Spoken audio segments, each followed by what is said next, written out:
में जीत का जश्न मनाने के लिए कार्यकर्ताओं की अलग अलग रंग दिखाई दे रही है। इस वक्त जो मेरे साथ कार्यकर्ता दिखाई दे रही है आपको, ये बजरंग बली बनकर के आए हुए हैं। पूरे 2 घंटे लगे वो सिंदूर से एक तरीके से उनको लगाने में, और देखिए जैसे मैंने टच करने की कोशिश की, मेरे हाथों में ये सिंदूर लग गया। कितना वक्त लगा आपको ये रूप धारण करने में?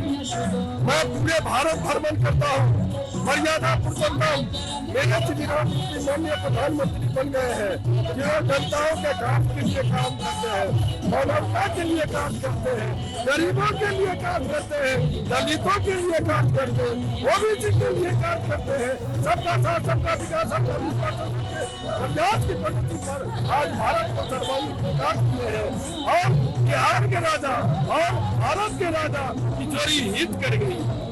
आज चुनाव को लेकर क्या कहेंगे जी? मैं बिहार के जनताओं को मैं नमन करता हूं, जिन्होंने जो विकास किए थे उनको दिल खोल के उनके झोली में अपना एक एक बटन दबाकर एनडीए का प्रचंड बहुमत दिए हैं। मैं इसके लिए धन्यवाद ज्ञापन करता हूं।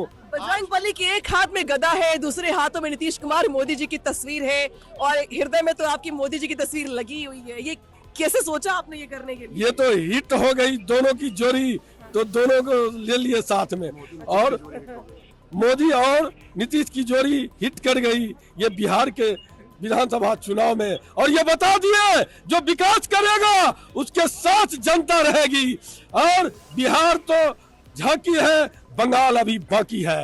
अभी राष्ट्रीय कार्यालय से मैं मोदी जी पे आरोप लगाऊंगा। मोदी जी दिल चोर हैं। ये गलत नारा है विपक्ष का कि ईवीएम चोर है, मोदी जी दिल चोर है। मोदी जी ने बिहार के युवाओं को, देश के युवाओं के, देश के महिलाओं के, देश के बहनों का के दिल के चोरी कर ली है। तो मोदी जी दिल चोर है, ईवीएम चोर नहीं, दिल चोर है।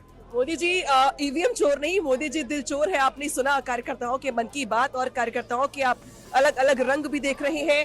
हालांकि आपको ऐसे बहुत सारे चेहरे मिल जाएंगे जो आज अपने अलग फ्लेवर में दिखाई दे रहे हैं बिहार चुनाव के बाद जश्न को लेकर।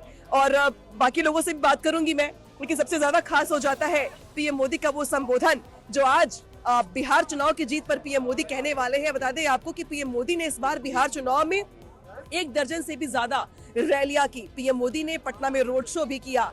पीएम मोदी ने चुनाव से पहले बिहार को भर भर के सौगातें भी दी, योजनाओं की बरसात भी की। ऑपरेशन सिंदूर का आगाज तक पीएम मोदी ने, जिसका ऐलान पटना से किया गया था, बिहार से किया गया था, और ऑपरेशन सिंदूर करने के बाद भी पीएम मोदी का संबोधन जो बिहार की धरती पर हुआ, उसने भी बिहार के लोगों के मन को छुआ।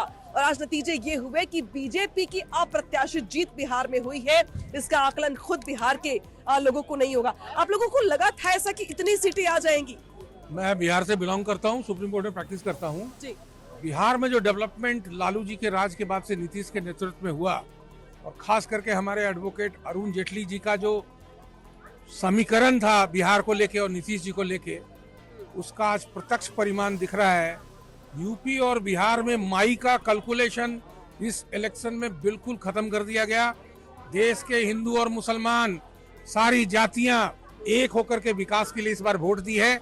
कोई जातीयकरण समीकरण नहीं बता। किसी नेता ने अपनी नेतागिरी का वर्चस्व मोदी जी के सामने सरेंडर कर दिया। हिंदुस्तान के इस विकास को देख के चाइना, पाकिस्तान और अफगानिस्तान से भी हमारे फ्रेंड दुबई से फोन कर रहे हैं कि नया भारत आने वाला है, ये बिहार और यूपी से ही आगे बढ़ेगा।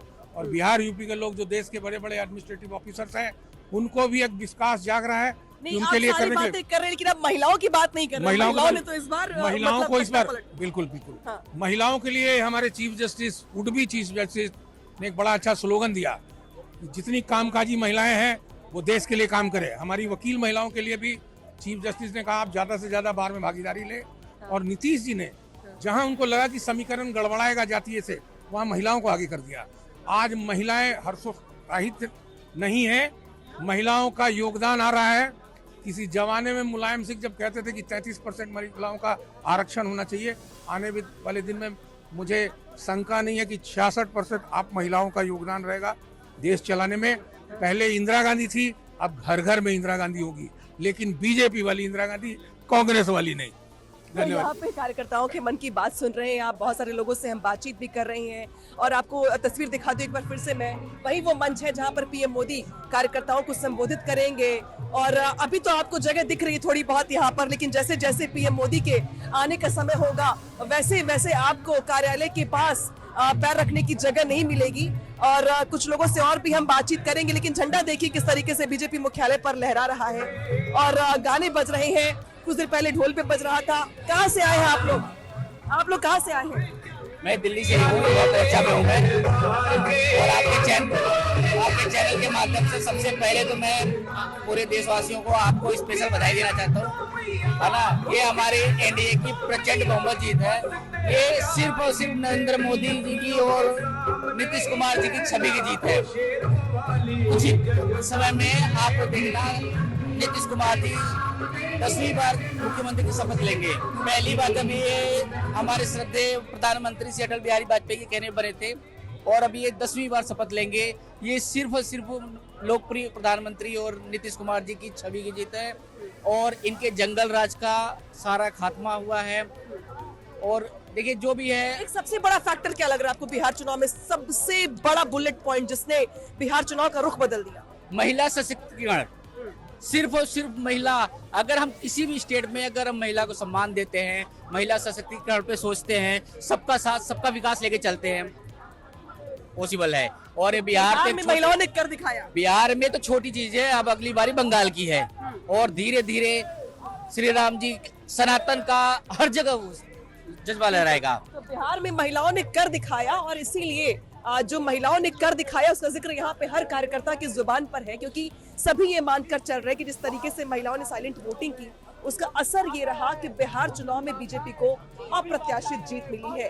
हालांकि नजरें पीएम मोदी के संबोधन को लेकर के भी है, वो भी सुनवाएंगे आप।